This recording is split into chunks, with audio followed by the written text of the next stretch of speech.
Good evening, everyone. Good evening, and trust all is going well tonight. We are here on this evening, and we do apologize for earlier for those that got in. We have had some technical difficulty, but tonight, nevertheless, we are here, and we are so happy to have this opportunity to be with you and our special guest tonight. But before we get into that quickly, I just want to remind everybody to go ahead and take advantage of the early voting that will be transpiring even tomorrow.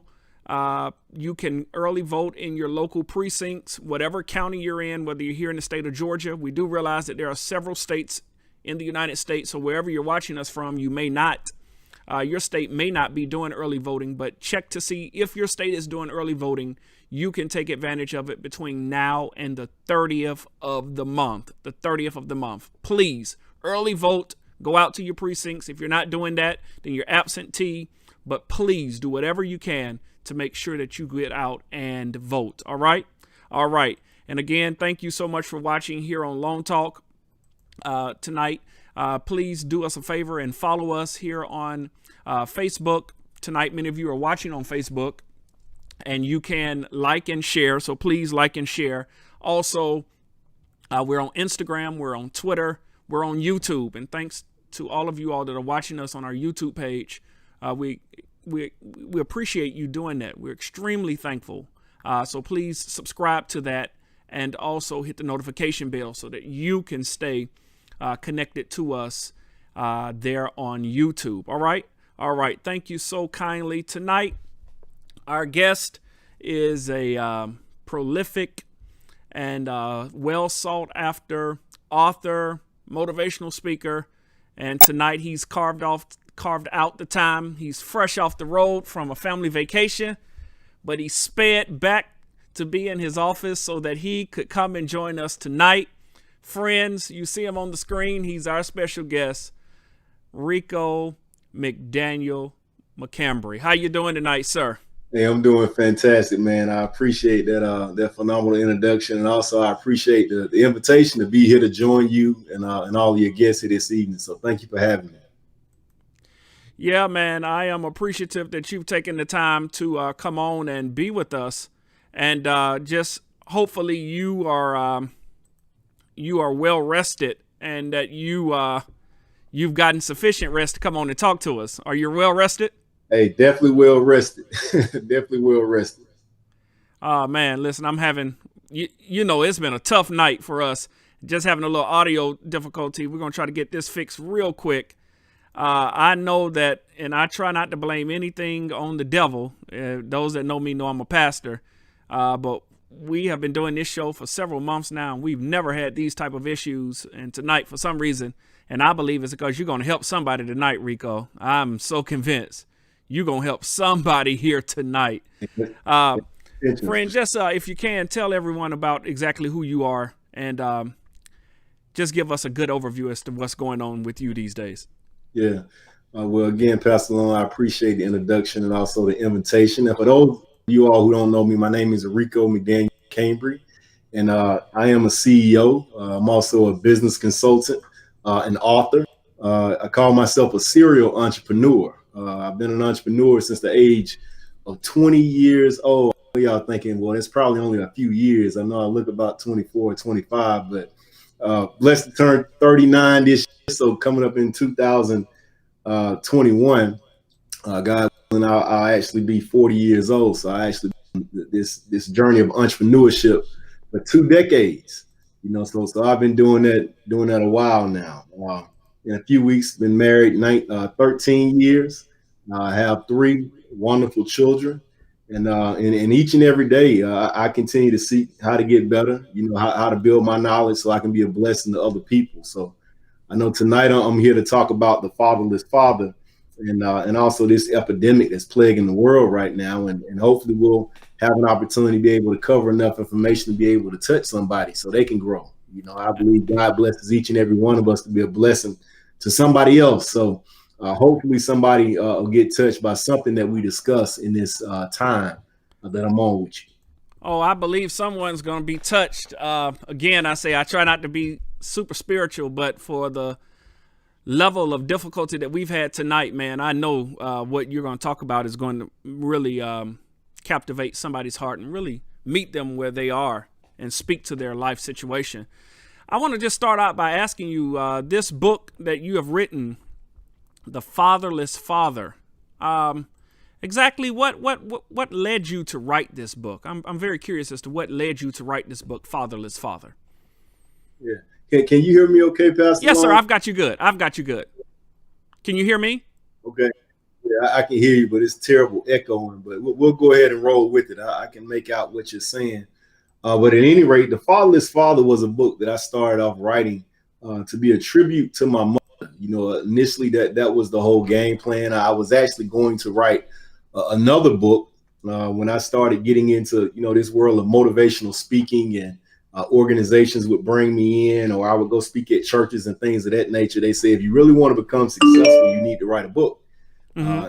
During that time, I was making out a list of things that I wanted to write about. And unfortunately, during that time, my mother was suffering with cancer. She was going through a battle.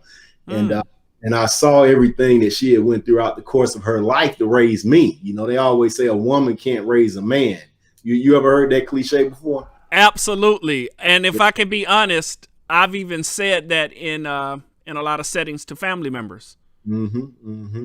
And to a certain extent, that may be true, because in my book, I kind of go through, showcasing what my mother had to go through to raise me. But I always tell people, if you ever hear me speak, whether it's a conference call, whether, I'm doing a webinar, you're hearing me live in person, that, I credit the life I have today to my mother.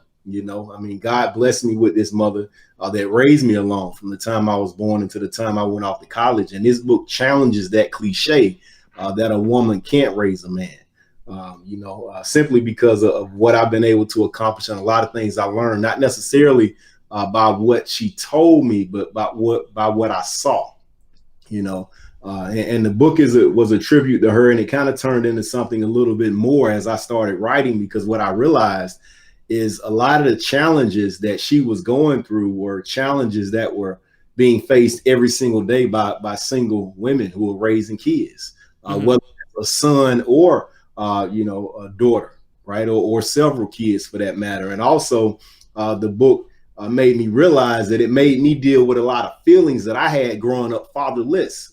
For those of you who are watching right now, if you have children that don't have a father in their life, there may be things that you may be going through emotionally, but it's also important to understand that those children are going through things emotionally as well. And it gave me an opportunity to be able to not only address those feelings for the readers of this book, but also address those feelings for myself, right? The reason why the book is called The Fatherless Father is because in the midst of me writing that book, I was a father, but I wasn't raised by one. Okay. So it was kind of a dichotomy, and me finding and me being able to help the reader reveal, well, how was I able to become a successful father when I didn't have a father in my home? That's a question that somebody could ask. Like, if you wanted to be an attorney, typically you would have to go to school and you would be taught and trained by attorneys. If you wanted to be a doctor, you would be trained by doctors. If you want to become wealthy, you would have a mentor who's wealthy that would teach you how to become wealthy. So even with your relationships and different things, I mean, if you want to be a parent, if you want to be a successful parent, if you want to be a successful spouse, if you didn't have one to model, it's going to take more work on your end to be able to make that happen. And I was blessed with uncles and a grandfather, that spent time with me to help me see some of those things. My mother made sure that she even did other things that it talks about in the book that helped me to come out to be, I consider a decent human being and citizen, to the world. And so I as I was going and combing through a lot of the information on the book, one of the things that really spoke to me here, and I wrote it down, is that you said you want to empower and encourage single mothers to raise phenomenal children, because you say that there's not a lot of literature out here and really enough people in our villages supporting these single mothers. And so you feel like it's your responsibility to give them material to help raise these children, these boys, particularly, and girls, despite whatever situation? Why do you feel like you possess that really that burden, if you will? Yeah, I mean, I feel like all of us, have to decide at some point if we want to make an impact on this world while we're here. We have to decide on what onus we're going to take on, and for me, I have a few, but this subject matter is definitely near and dear to my heart. Like I said, because I knew my situation. I knew how we went from early on in my life, living in the projects, and I didn't have carpet in my home, and it wasn't like ceramic tile. I mean, it was almost like the floor that, you hear about or see on television in jail cells. We had several insects. I mean, it wasn't a necessarily great place to live, but, we all have to start somewhere, right? I've seen the things that my mother had to go through to make sure that she can just keep a roof over our head, and I watch how, strong her faith was. I watch how she prayed, right? I watch how in the midst of certain challenges, she persevered. She stayed determined, and she continued to fight through. She had a work ethic like no other, and the things that I really credit for myself being successful is, I credit myself because, and thankful to God that I was able to share that same type of work ethic. When I want something and I see it, I set goals and I make it happen. And we were able to go through projects in that less than ideal living situation to one day moving in an apartment, then moving in a townhouse. And eventually, by the time I was in 5th grade, she was able to purchase her first home, and it was her, and because I seen that ascension ladder and I understood that, hey, it doesn't matter where you start. What matters is where you end up and where you finish, right? Sure. And it's a process. So I felt like that, man, if I could share that story with other individuals and they could, hear, because this also is like an autobiography of my life. It's how I was born and I nearly died. Like, it's interesting if you read, the first few chapters and you kind of hear my story, like this whole podcast could have never happened. Okay. Because of the challenges I had when I was born. But my mother decided, and my grandmother, for that matter, decided that they were going to be there and make sure they gave me what I needed to live and to thrive, and I think for everybody who's listening right now, it's important to understand that all of us have to make a decision, despite where you are, that things will be better and you work towards it, right? It's incredibly critical to be able to know that and believe that. Wow.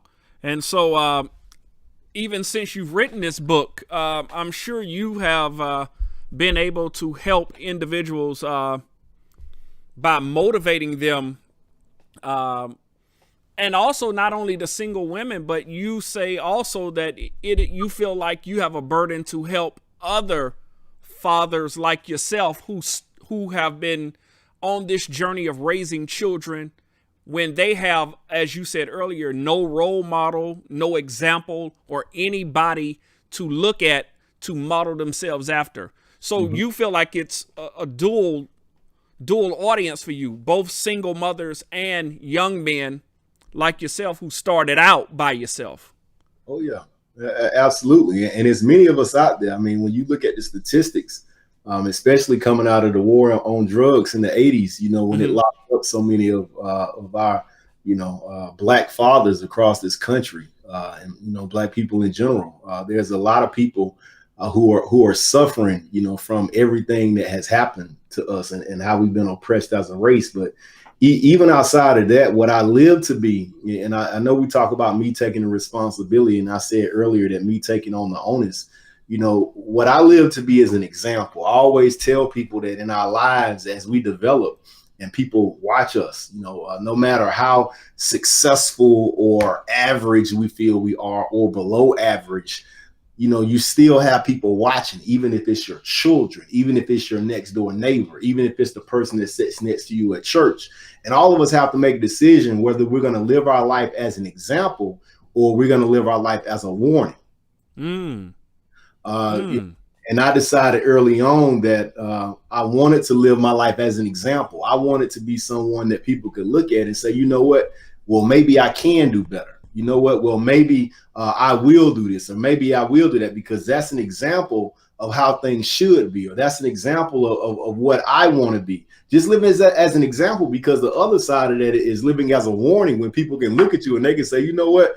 I definitely don't want to be that kind of dad, right? You know, I definitely don't want to be, that kind of husband, or I definitely don't want to be that kind of citizen. You know, at the end of the day, we have to ask ourselves, do we hold ourselves to a certain standard to make sure this world could be a better place?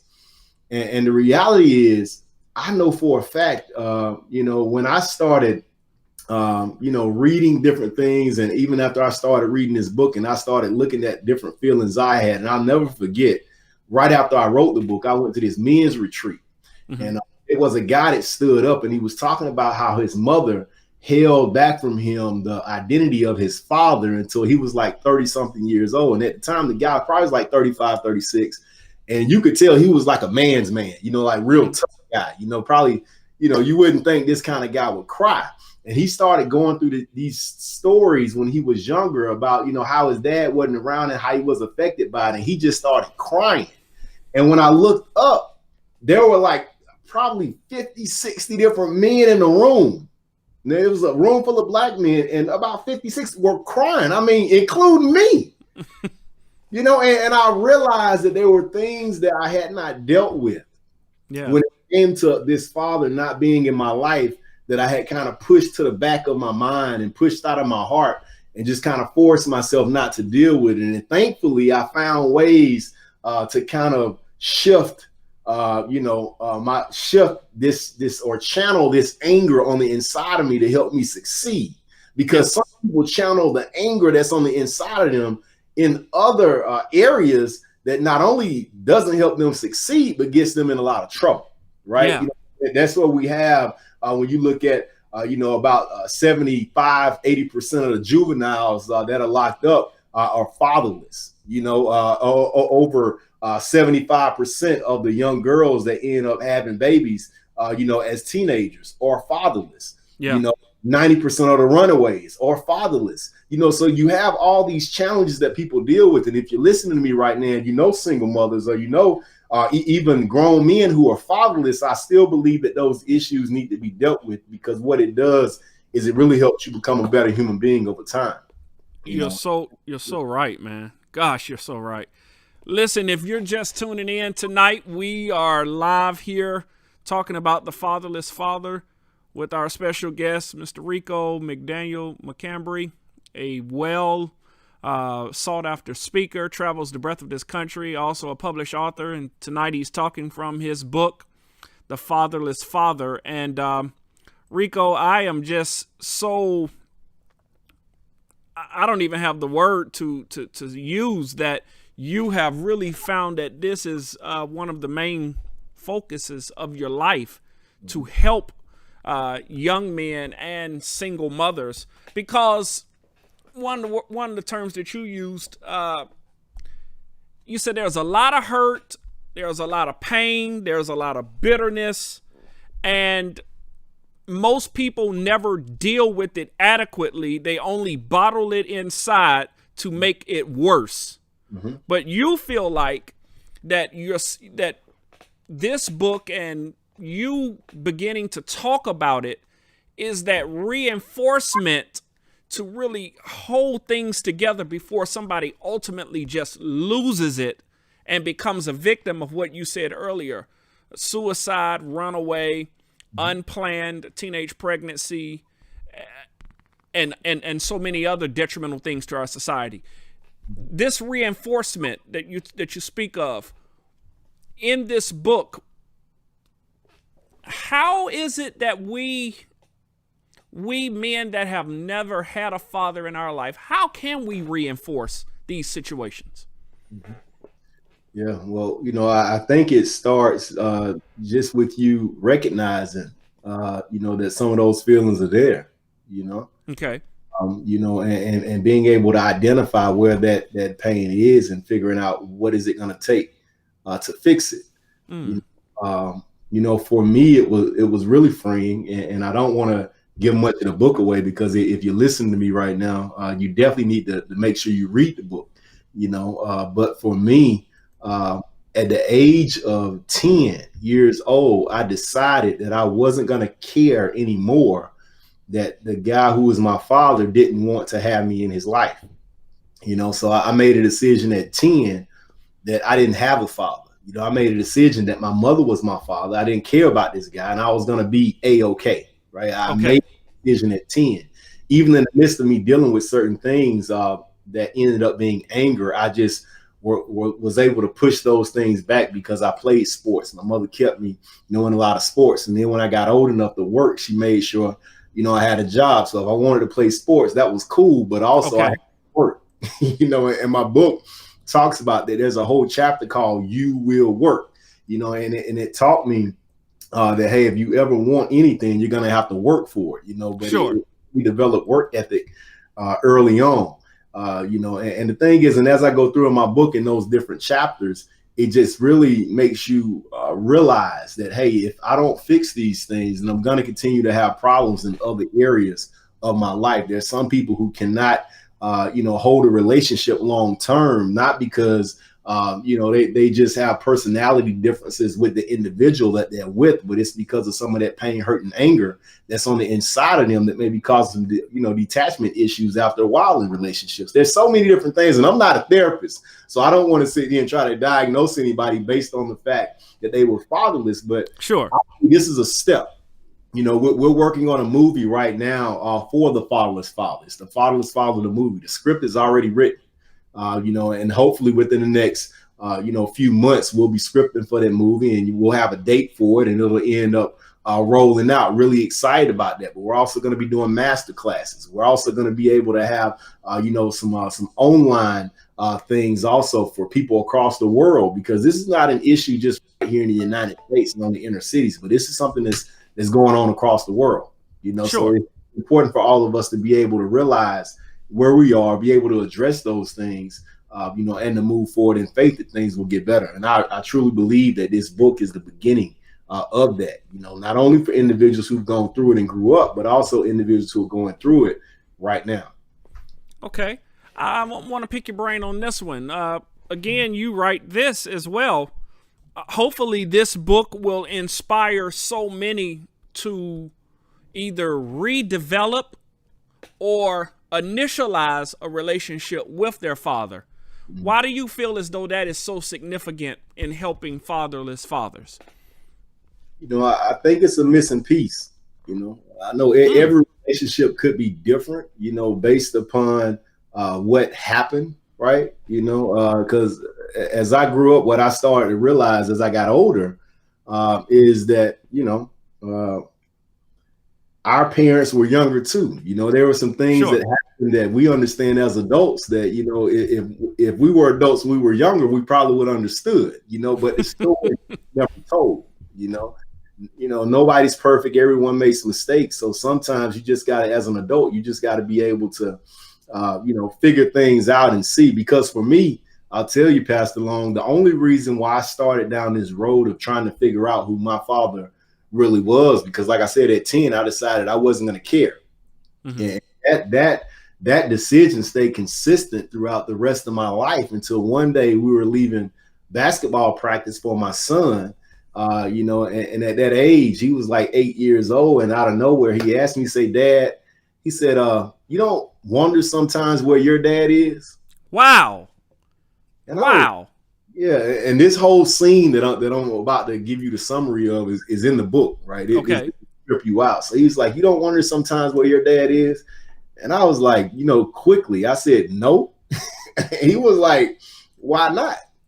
And I said, well, I just don't. My dad, decided early on he didn't want anything to do with me. So I decided I wasn't going to have anything to do with him. And he said, well, Dad, that was a long time ago. So maybe he's changed by now. He said, maybe he's pretty cool and you just don't know it because you just don't know it. Wow. He said, you're a cool dad. So I'm sure he's probably cool. And they said, and he probably has other kids. So I probably got some, aunties and uncles and cousins. Wow. He said, Dad, Dad, I want to know who my family is. Wow. And it hit me like a ton of bricks at that point that, even though I was still dealing with, and I really wasn't dealing with it, but I decided to ignore the hurt and pain based on what happened to me. Mm-hmm. I decided at that point that I couldn't be so selfish to deny my son, his roots. If I could figure it out, I removed myself out of the picture, and I realized that there are a whole lot of other answers that we needed outside of the fact of just what happened. Because what happened, it was decades old. What happened really wasn't as important as what is, and sometimes as adults, we got to be mature enough. We got to have enough intellectual maturity to understand that what happened is not as important as what is. And I'm not saying, that as a blanket statement, because obviously sometimes there are some traumatic things that some of us go through that we can't look back at and just be insensitive and say, hey, that doesn't matter. But at the end of the day, I realized that I owed it to my son, my daughter at the time. I have a new daughter now, even my wife. Like I needed to know where I came from, what happened, and that forced me to move forward to figure some things out. And I really would suggest others do that if you can, because sure. I've had others that come out to me and tell me their stories and like, hey, you inspired me to look this up, and this was the result, and oh man, I'm so glad that I did it. So I definitely would recommend others to do it as well. Wow. Again, tonight you're connected here on LongTalk, and boy, we are having some type of conversation. You need right now to share this conversation right now. Hit that share button if you're on Facebook. If you're subscribing on YouTube, you can go ahead and copy and paste this link to somebody, because this conversation that speaks to so many individuals, countless of individuals, as you heard earlier, in the years of the 1980s, and even in the year where we in the early 90s, where the 2 strikes and you're out era removed so many black men from the home. And I'm afraid to say, and I know it's true, I don't believe we in our culture have ever recovered. And unfortunately, nobody has ever given us any therapy, any help, any literature, any resources as to how to cope and as to how to deal with it. But Reco, you have come on tonight to talk about this book, The Fatherless Father, because you believe when we, first of all, recognize that this is the problem and stop masquerading it with toughness and apathy. And then when we realize that reinforcement is necessary and it can indeed work in our own situation. Because Reco, how many people have you met in your life that says, oh, that ain't gonna work for me, right? Mm-hmm. Yeah. I don't need to know, Reco. That's you. That's your situation. Well and good. But for me, I'm good enough. I'm fine. Look at what I look. Are those the type of people that really are most healthy in your opinion? Absolutely not. Absolutely not. But they feel like that's a way for them to protect themselves. That's a buffer that they're putting between themselves and the issues that plague them. And the only way that you can be able to correct something in your life is to confront it. And many people they pray for correction, but they don't have enough courage to be able to face what needs to be faced so they can get to the result that they're looking for. And, sure. And that's what works like this does. It allows individuals to, be able to deal with those emotions in a non-threatening way. It may be too much for somebody to pay a therapist right now or go sit in a group meeting right now, right? But what if you could just, read something that kind of helps you resonate with maybe some feelings that you felt earlier on in your life, or even, because the book deals with 2 perspectives. I want to reiterate not only my feelings and the things that I went through, but also my perception of the feelings of what my mother went through. Yeah. And also even having some discussions with her, because I also consulted her as I wrote this book and made sure I could depict as a most accurate depiction as possible as to what was going on, because I knew my aim was to be able to empower single mothers that read this book and really encourage them to do everything they could to make sure that they provide this child the best future as possible, and at the same time, young men and even young women for that matter that may be dealing with some of the challenges that I'm talking about here, but it all starts with self-actualization and then making a decision that, hey, this is how I want my life to turn out. Just like how that example you just gave had already made the decision that, hey, well, this is not me, this is you, and I'm okay. They've decided that they're going to live with that anger. They've decided that they're going to deal with that pain, just like I did initially. And sometimes things happen in our life that makes us change that. And for me, it was my son. I believe God was talking to me through my son, and that totally transformed not only my life within the next few months after that conversation, but really for the rest of my life. Wow. And those of us that are a part of the religious community, we know that God will use anybody to move you to that place of intersection between his intervention, and in this case, sending you on the voyage or the journey to reconnect, which we talked earlier, you said in many cases is most healthy. And I believe that was really God ordained for you to do that. On the other end, there may be some individuals where it may not be most healthy. Reco, why do you believe for some people it may not be most healthy? And if you if you can, and I know this may be a little difficult, but give us a reason or reasonings why you believe in some cases it may not be most healthy to actually reconnect, but at least try. Yeah. Well, like I was saying earlier, it just would depend on, the circumstances surrounding the separation of those parents, early on in that child's life, whether it was prior to the pregnancy or after the pregnancy, and then sometimes it may be a situation where there are no options there. I mean, there are just some situations where literally the mother just does not know who the father is, and unfortunate reality, that some of us live with,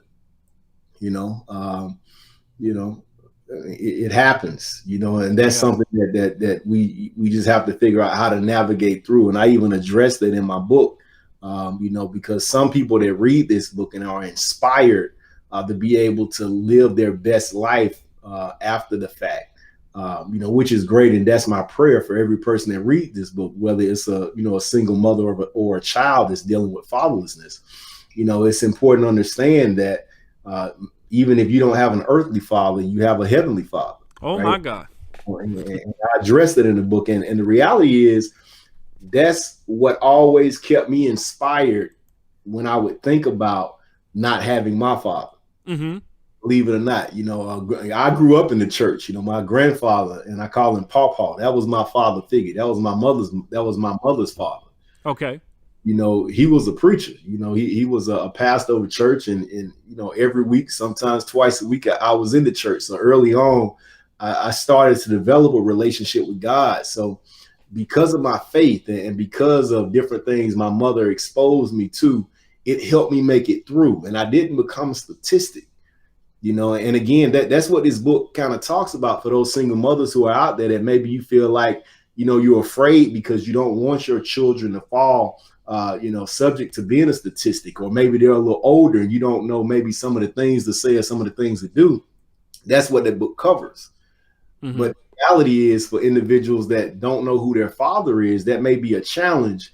But that's why it's important to be able to build up your faith in situations and circumstances like that. And if you had anybody in your life, that did invest time and energy and even money, for that matter, as a father figure, you can look to them as well. But this is definitely a huge issue that I think, a lot of people really don't understand the magnitude of how it affects so many of us, especially men, because we're supposed to be tough. Yeah. But there are issues that could perpetuate for generations if they're not fixed, and that's one of the things that I understood as I started to become a father, that there were just certain answers that I didn't, I couldn't get because I didn't have a dad, but because of that conversation, with my son, that led me down a different path. And before we end the call, I'll kind of, put that out there. But the bottom line is, it's better to start somewhere, than to never begin anywhere, and I think this book is it. Reco, I'm just grateful that you have taken the time to journey your life and to talk about it. For so long, it's been taboo. Just hush and keep going. But you said to yourself, and you've said to the world now, no, I'm going to speak to this issue of fatherless fathers. Mm-hmm. And I want to make sure that we don't deal with it. Reco, if I can be transparent with you, anytime that I am up ministering and preaching and I start talking about the Father's love and the Father cares, a lot of the younger audience members always break down and cry and send messages back to me and my staff and talk about how it's a very tough thing for them to deal with understanding a loving God when their fathers have negated them and disappointed them time and time again. And if I dare talk about how a man, or if I could just say, if no matter how many times man has disappointed, and then just I've been in some services where we had to stop ministering because just that word right there, if no matter how many times men disappoint you or a man has disappointed you, I'll be thinking it's about a platonic relationship, but to come to find out, it's most times about a father who was not present for a birthday, was not present for did not walk that woman down the aisle when she was preparing to be married, and missed the birth of grandchildren. And so many wasn't there when we graduated high school, did not encourage or send money for the expenses of college, and on and on and on and on. And Reco, I'm just glad now that you've provided a resource that we can even share it within the context of our local church that can help individuals navigate through this most difficult situation. Reco, what's the promise you believe of when people read this book? What will be the takeaway that will bring about wholeness, if I can dare say that, wholeness, or on the pathway or on the journey to wholeness? What's the takeaway that you believe somebody who reads this book can come away with? I believe if I could sum it up in one word, I believe it will be hope. Hope. I believe it will be hope. I believe that, if we have no hope in our present, then we have no power in our future. Someone who makes a decision that they're going to give up has no hope.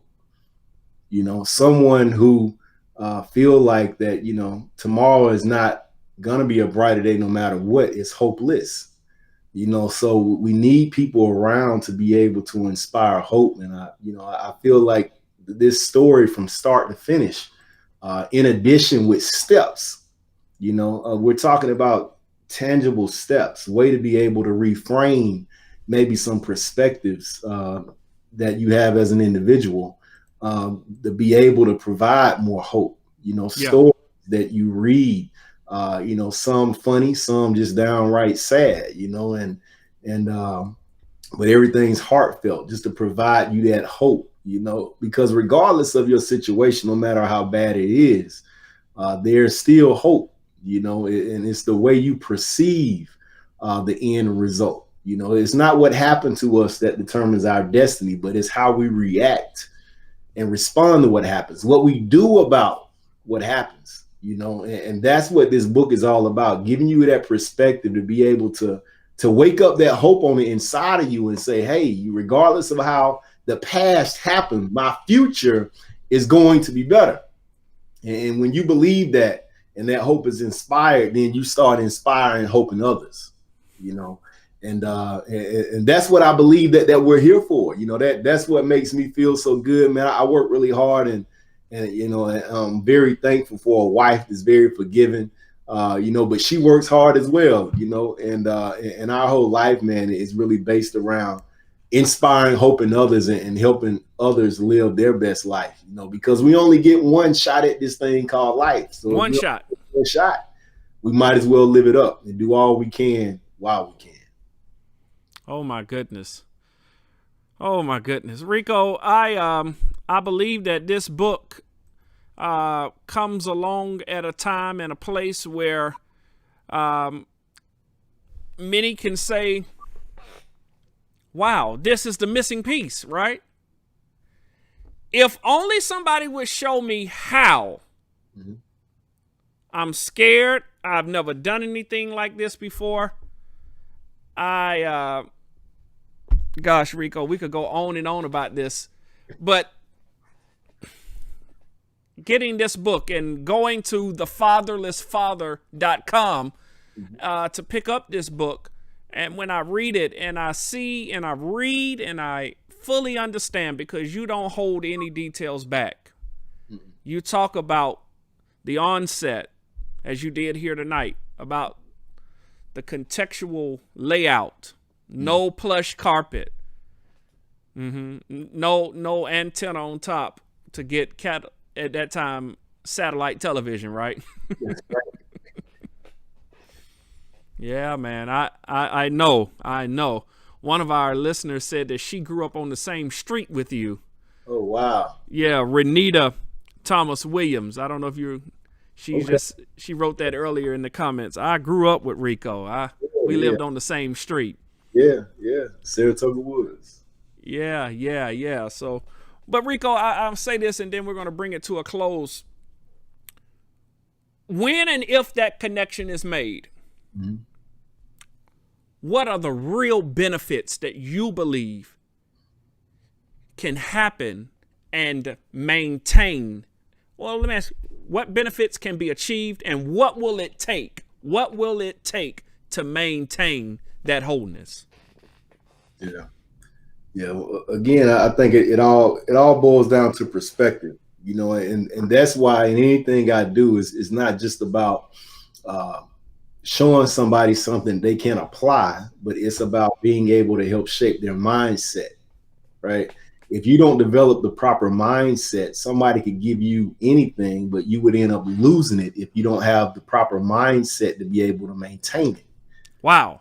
One of the things I teach with our company, as we help people, enhance their credit and build wealth and things of that nature, be able to eliminate their debt. A lot of people want to become wealthy financially, but you got to be able to build yourself up mentally to that place before you get it, in the physical, because if you're broke today and somebody help you become a millionaire tomorrow, it's probably going to take less than 2 years. You'll be broke again, because you haven't developed the mentality or the mindset to be able to operate in that capacity. So as you are, approaching this new journey where you're trying to build a relationship or you're trying to reach out and find out what's going on, there's a mindset shift that has to happen. Even for me, it was the same thing, and for many of you, who are looking at the title, looking at the cover page of my book, it has the author's name is Reco McDaniel. Mm-hmm. And for the first 30 years of my life, prior to me writing that book, obviously I lived as Reco McDaniel.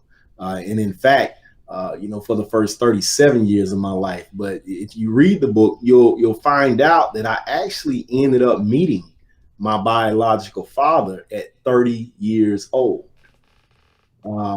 Unfortunately, that was after, my mother ended up passing away, going to heaven.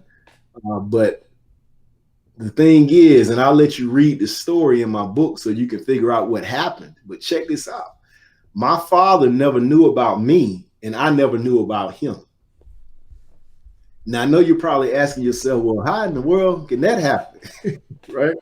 But you'll have to read the book. Sure. I never knew about him. He never knew about me.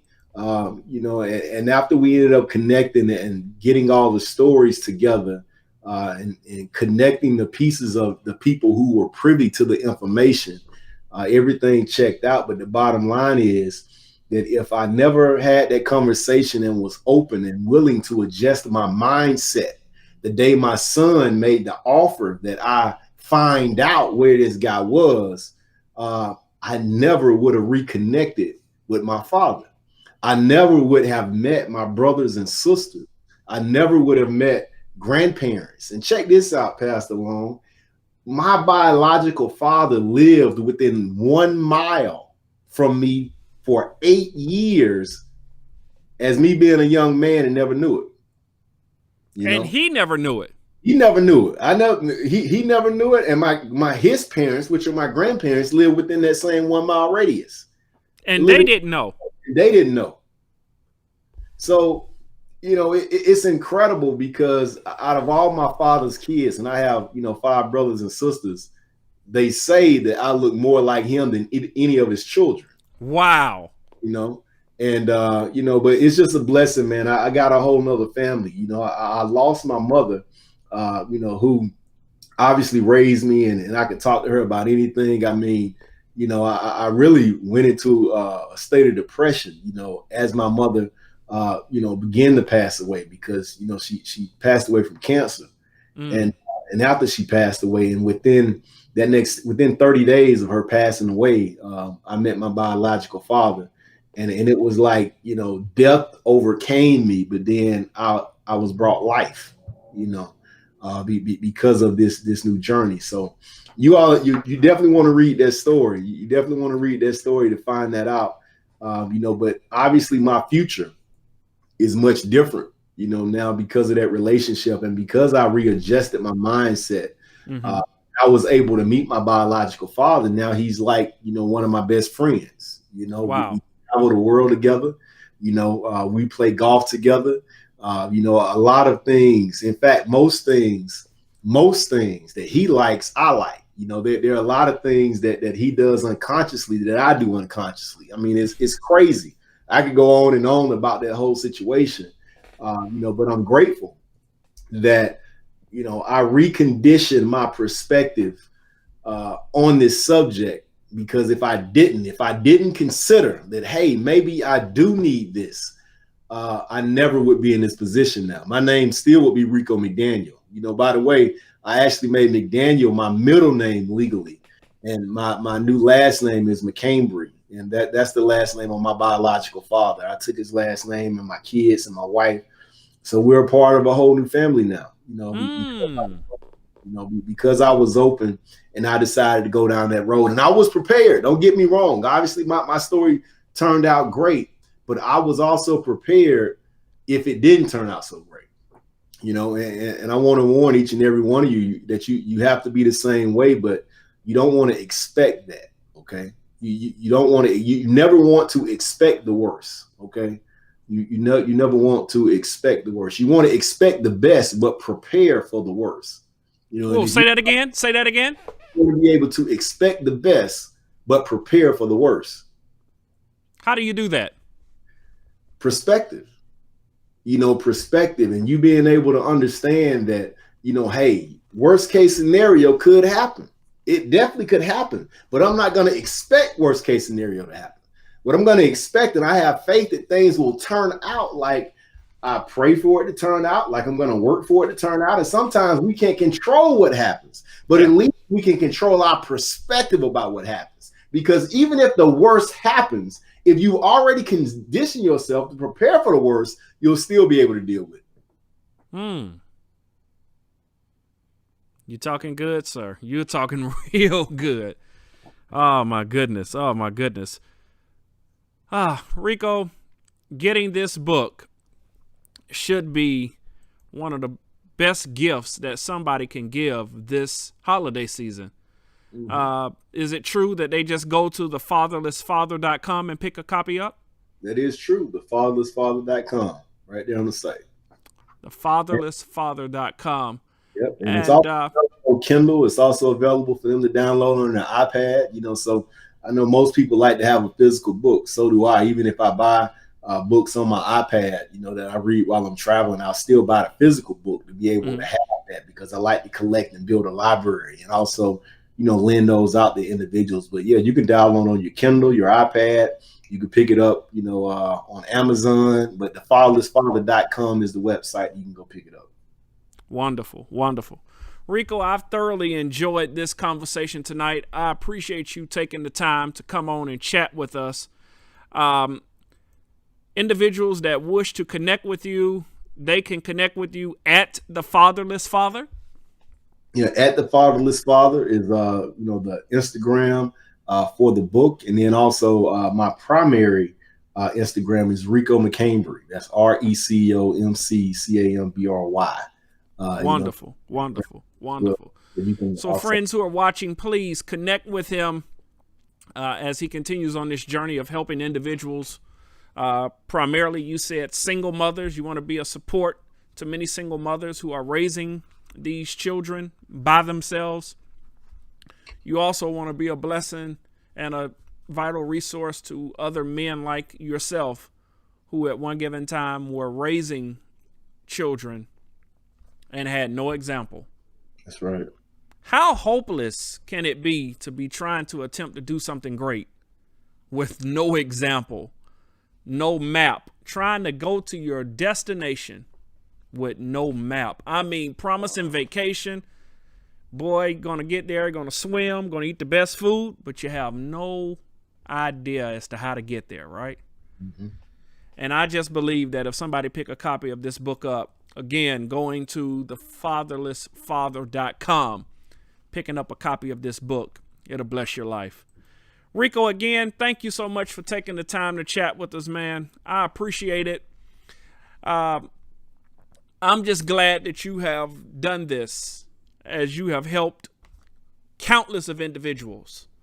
And I pray tonight that as you have taken this time, you've helped somebody here tonight, as many have already been chiming in and talking about how they were eyewitnesses of your transition.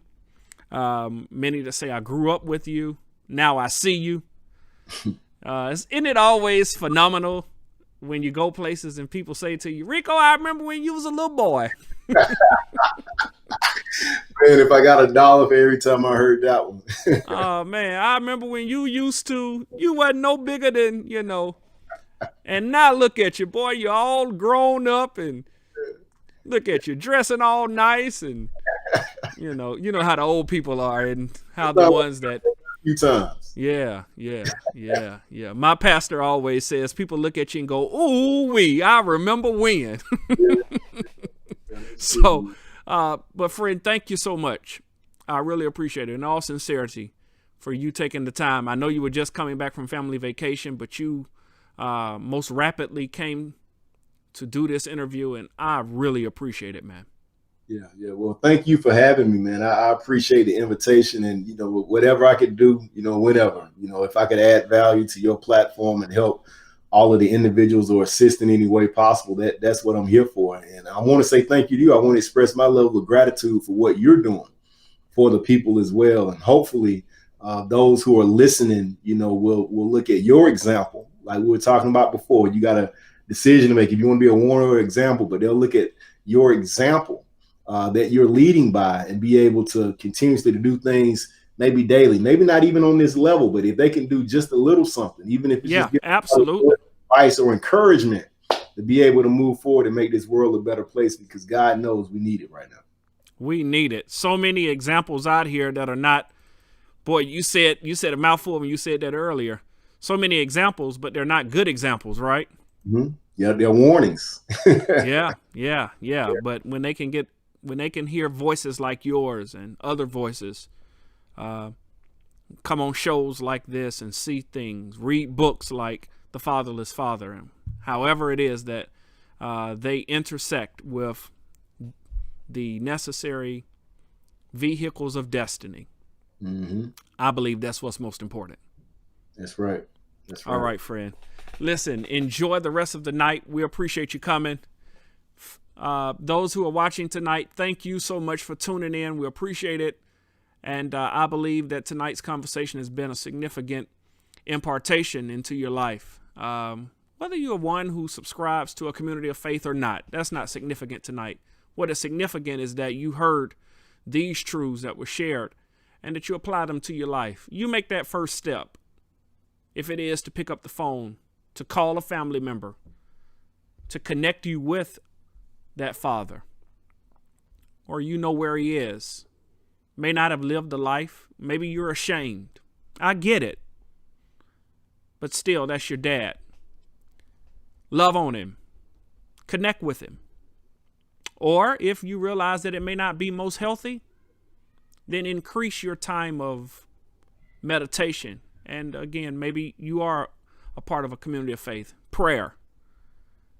Praying for him that he will become what it is that God has created him to become. And as Reco said to us earlier, while you feel like all of the weight is upon you and the pressure for you to do it is there, and granted, it is. But what about those kids around you, those children, those nieces, those nephews, waiting for you to make that step? Now, they may never say it, but they are just waiting on you. And when you do it, you'll open the door for them to do it. And it can become a ripple effect.